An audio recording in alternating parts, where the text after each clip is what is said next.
Welcome to all. Myself Dr. Mamta Chaudhary, Department of Botany, JDB Government Girls College, Kota. आज का हमारा topic है the leaf या पत्ती की संरचना। यह टॉपिक बीएससी सेकेंड ईयर के पेपर थर्ड यूनिट थर्ड का है। What is leaf? लीफ क्या है? किसी भी शूट पर, पौधे के किसी भी शूट पर या प्ररोह पर अगर कोई सीमित वृद्धि वाला पार्श्वीय उपांग पाया जाता है या लेटरल अपेंडेज पाया जाता है तो इसे हम कहते हैं पत्ती। अगर पत्तियां केवल तने पर पाई जाएंगी तो हम उसे कहेंगे स्तंभिक पत्तियां या कॉलाइन लीव्स। अगर पत्तियां तने और शाखाएं दोनों पर पाई जाएंगी तो इन पत्तियों को हम कहेंगे स्तंभिक व शाखीय या कॉलाइन एंड रैमल।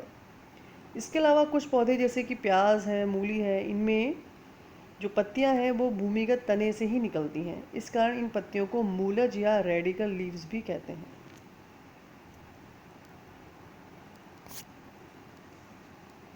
पत्ती जो शब्द है या द लीफ है, ये फॉलिएज कहलाता है और फॉलिएज वर्ड जो है वो लेटिन वर्ड फॉलियम से निकला है, जिसका मीनिंग है लीफ।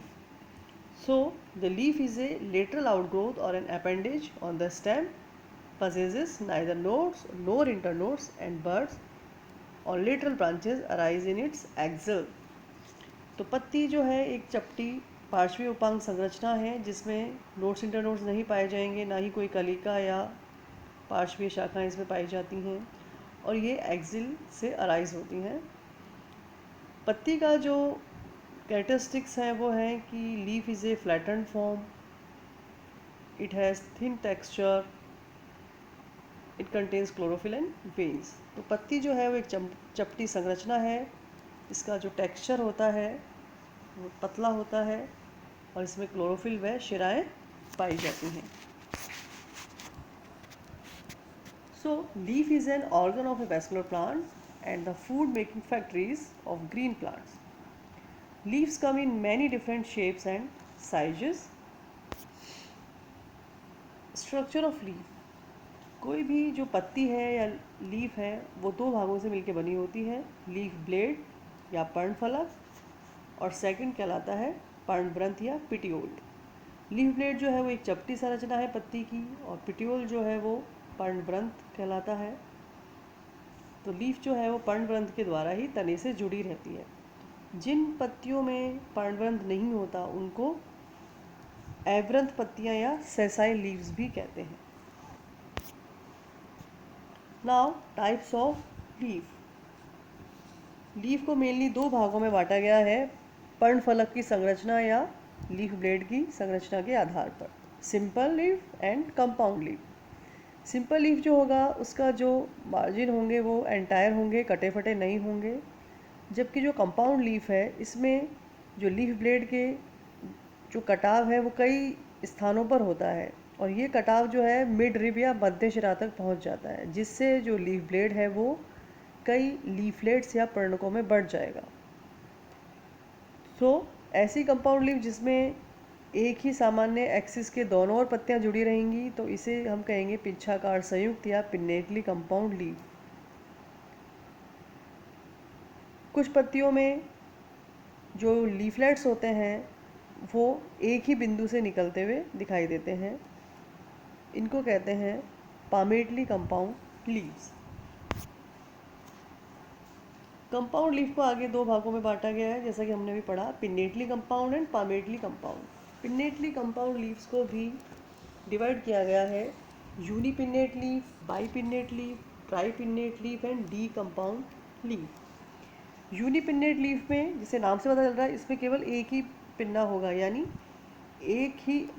कोई जो पूरा जो कंपाउंड लीफ है उसके रैकिस से एक ही पिन्ना या लीफलेट या पर्णक निकलेगा।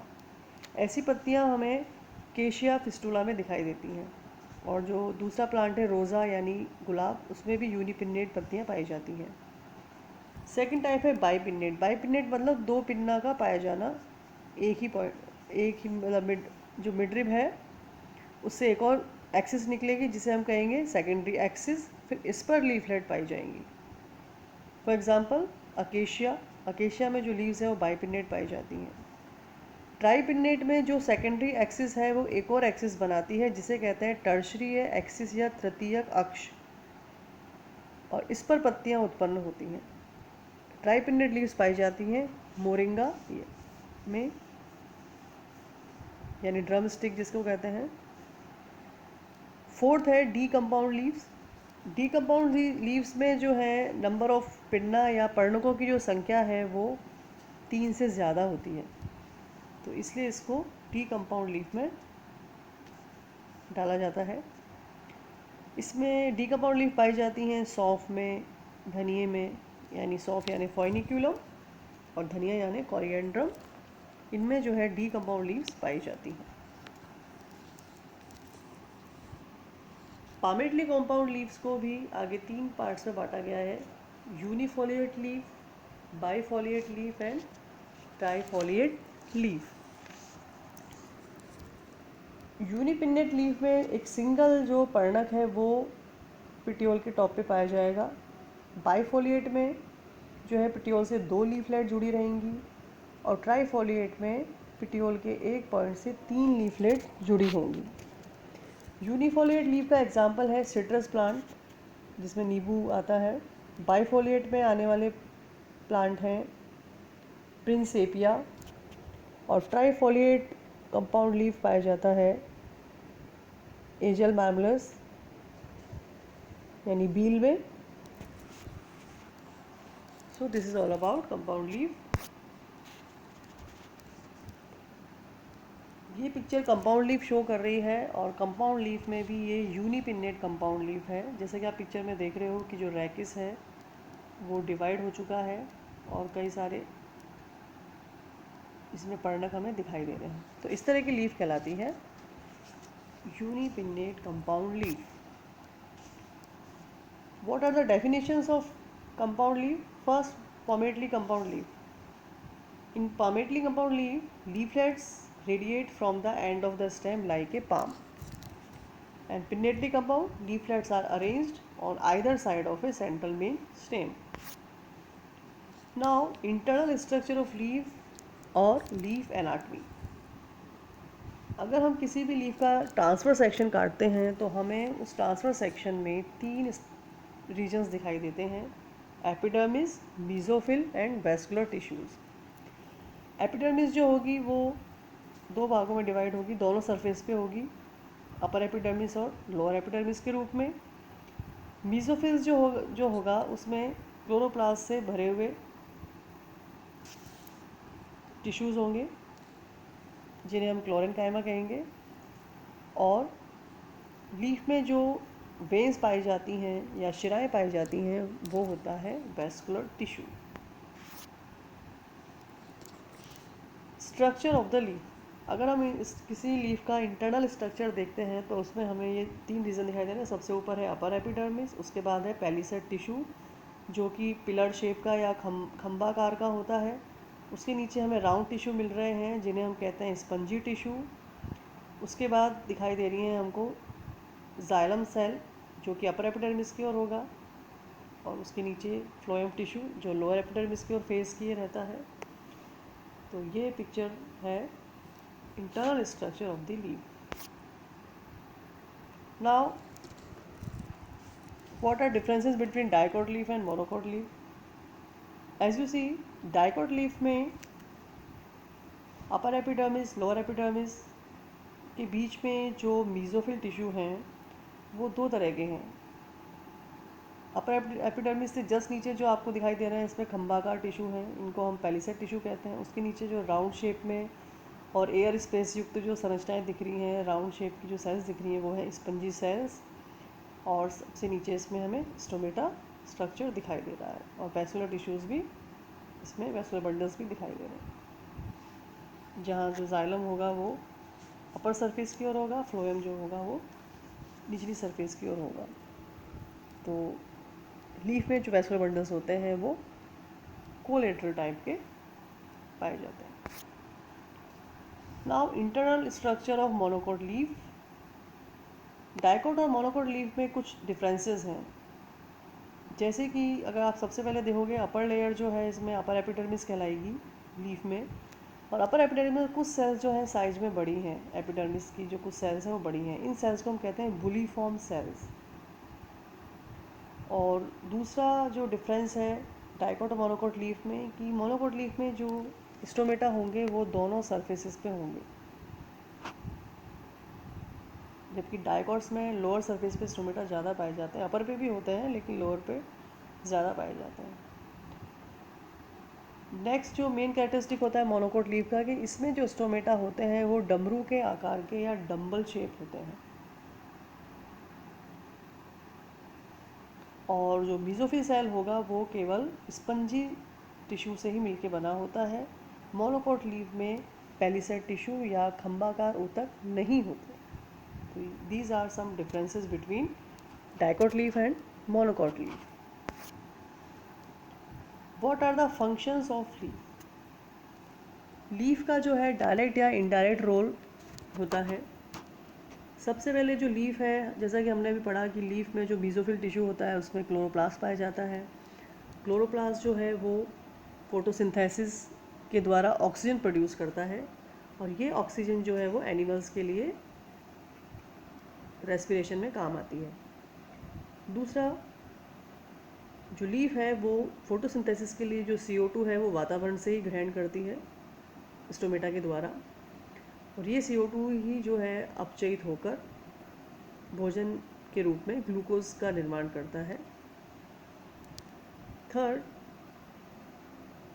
लीफ जो है वो पौधे के लिए भोजन का निर्माण करती है, ग्लूकोज के रूप में बनता है भोजन फोटोसिंथेसिस के द्वारा, और जो एक्स्ट्रा जो फूड बनता है पत्ती में वो स्टार्च के रूप में स्टोर हो जाता है। Fourth, leaf create shade. किसी भी पौधे की जो संरचना है या उसकी जो कैनोपी है वो लीफ पे, लीफ के अरेंजमेंट पे और ब्रांचेस पे डिपेंड करती है। अगर लीफ उसमें काफ़ी ज़्यादा पाई जाएंगी तो उसकी जो कैनोपी होगी वो सघन होगी और वो छाया प्रदान करेगी। इसके अलावा प्लांट्स जो हैं वो वाइल्ड लाइफ के लिए हाइडिंग प्लेस भी प्रोवाइड कराते हैं, और लीफ जो है वो सोर्स है भोजन का जंतुओं के लिए, ह्यूमन बींग्स के लिए। प्लांट्स में जो रूट सिस्टम होता है वो काफ़ी डीप होने की वजह से सॉइल को बाइंड करके रखता है, जिससे भूमि अपरदन या सॉइल इरोजन नहीं होता। इसी तरह से जो लीफ होती है वो सेनिसेंस के बाद या झड़ने के बाद वो जो पत्तियां हैं वो भूमि की सतह पर जमा हो जाती हैं, तो एक वो बाइंडिंग स्ट्रक्चर बनाती हैं सॉइल को बाइंड करने के लिए, जिसकी वजह से सॉइल इरोजन नहीं होता। तो किसी भी पौधे में पत्तियों का और जड़ों का योगदान होता है सॉइल इरोजन को रोकने में। Next, leaf lowers the air temperature as by product of transpiration.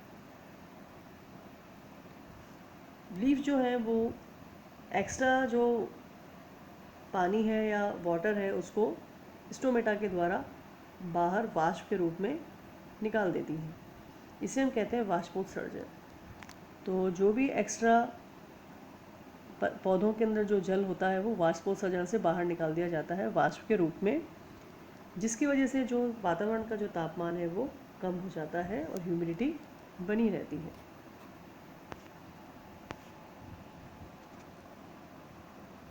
So these are the functions of the leaf. जो लीफ है वो पौधों के लिए ऑक्सीजन प्रोवाइड कराएगी, CO2 को अब्जॉर्व करेगी, भोजन उपलब्ध कराएगी, और छाया लीफ की के कारण जो कैनोपी है वो सघन होने के कारण छाया प्रोवाइड कराएगी, शेड प्रोवाइड कराएगी, वाइल्ड लाइफ के लिए हाइडिंग प्लेस प्रोवाइड कराएगी। लीफ जो है वो भोजन का प्रमुख स्रोत है, क्योंकि पत्तियों में ही प्रकाश संश्लेषण के द्वारा भोजन बनता है मुख्यतः। इसके अलावा ये लीफ जो भी सूखी पत्तियां हैं, झड़ी हुई पत्तियां हैं, वो भूमि की सतह पर जमा हो जाती हैं, जिससे भूमि अपरदन या सॉइल इरोजन रुक जाता है, और पत्तियों के स्टोमेटा के द्वारा ही जो एक्स्ट्रा वाटर है वो वातावरण में वाष्प के रूप में निकाल दिया जाता है, जिसे हम कहते हैं वाष्पोत्सर्जन। तो इस प्रक्रिया के द्वारा पौधों में जो जल है वो वाष्प के रूप में बाहर निकलता है, और वो जो वातावरण है उसमें नमी आ जाती है और टेम्परेचर कम हो जाता है। So this is all about structure of leaf, anatomy of leaf and types of leaf. Thank you.